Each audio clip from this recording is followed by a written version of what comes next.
There are portrait lenses, and then there is this, the XCD 90V from Hasselblad.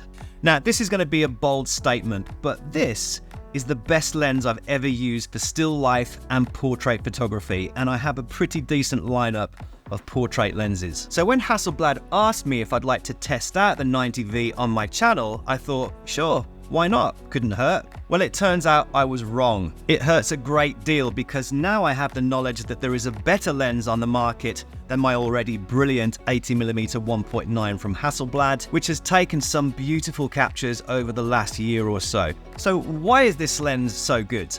Well, let's find out. Play tape. That's lovely, hold that. Wow. And maybe give me a little Hollywood shoulder, maybe. Nice. So I'm gonna come in closer, chin down ever so slightly. There, beautiful.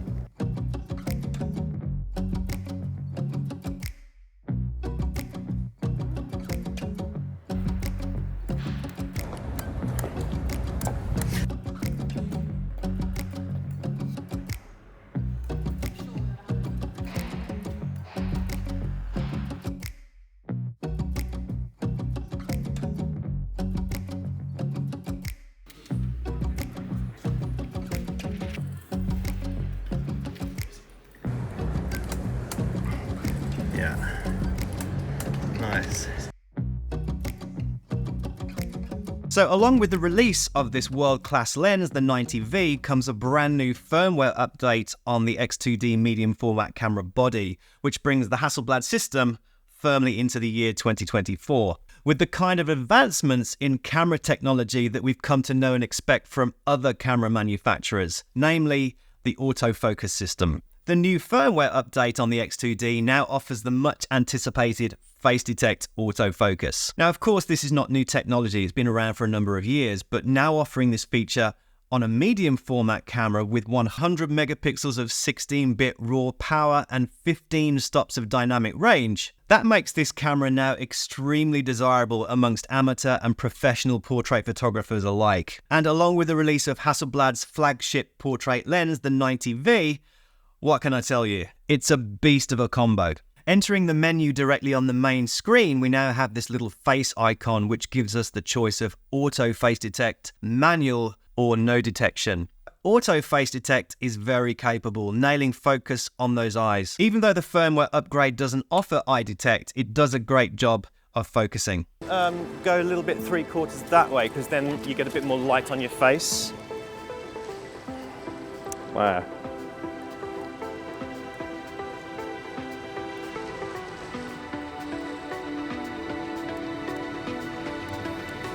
Yeah, it's beautiful.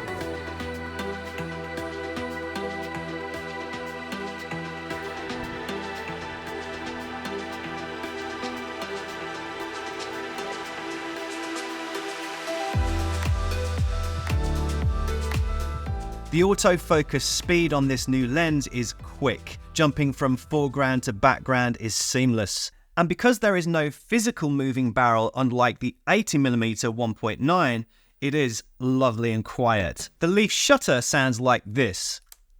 Once again.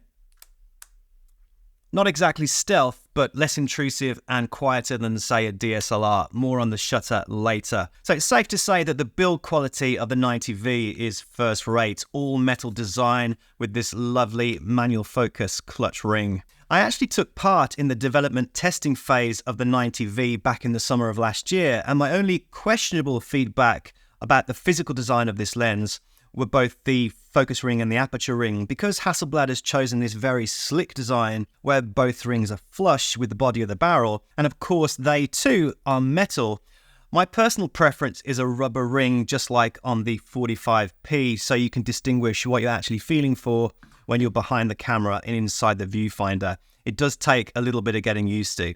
The aperture ring gives the option for a smooth or ratcheted action using this little switch on the side. It's a glorious piece of engineering, and for the size and weight of this lens, the optics are devastatingly good.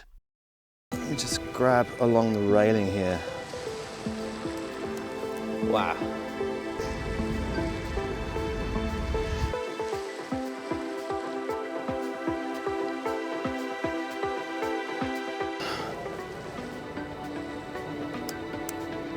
Nice. Ah, that was lovely. The hair just sort of swept in front of your face just then. So let's talk about the size and weight. Somehow Hasselblad has managed to deliver a 90mm lens at f2.5 with only 9 glass elements in 6 groups. And this is important because they've managed to keep the weight to 551 grams, which is about the same weight as a bottle of beer. When you consider how much bigger and heavier the 80mm is in comparison, that's quite an achievement, especially when a leaf shutter component has to be installed inside the lens. There's a major improvement here, 1/2000th of a second on this leaf shutter versus 1/4000th of a second on the 90V. And because it's a leaf shutter, you have flash sync speeds all the way up to 4000th of a second. Very impressive. In comparison to full frame cameras like the Sony a7 IV, flash sync speeds are limited to 1/250th of a second. Now the aperture range on this lens goes from f2.5 all the way up to f32, which is nuts. Now you might be thinking f2.5 doesn't sound very wide in comparison to, say, an f1.9. However, because of the extra 10mm that you get with the 90V, you can actually achieve about the same amount of fall-off and bokeh on each lens. The other end of the scale, we have f32, which of course is very narrow, and there would be few instances where you would use this in a real-life scenario. A, because your ISO would have to be so high, or your shutter very slow, and B, because image quality does begin to degrade at such high f-stops.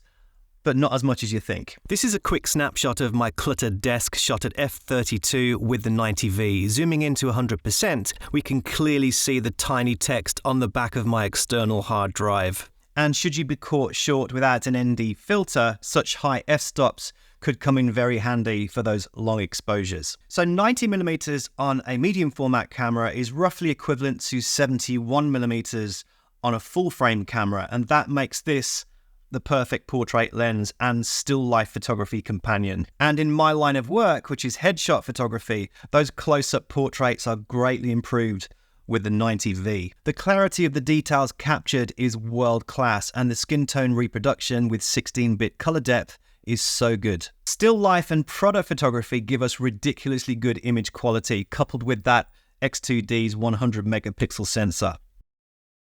So how does the chromatic aberration perform with the spherical lens element installed in the 90V?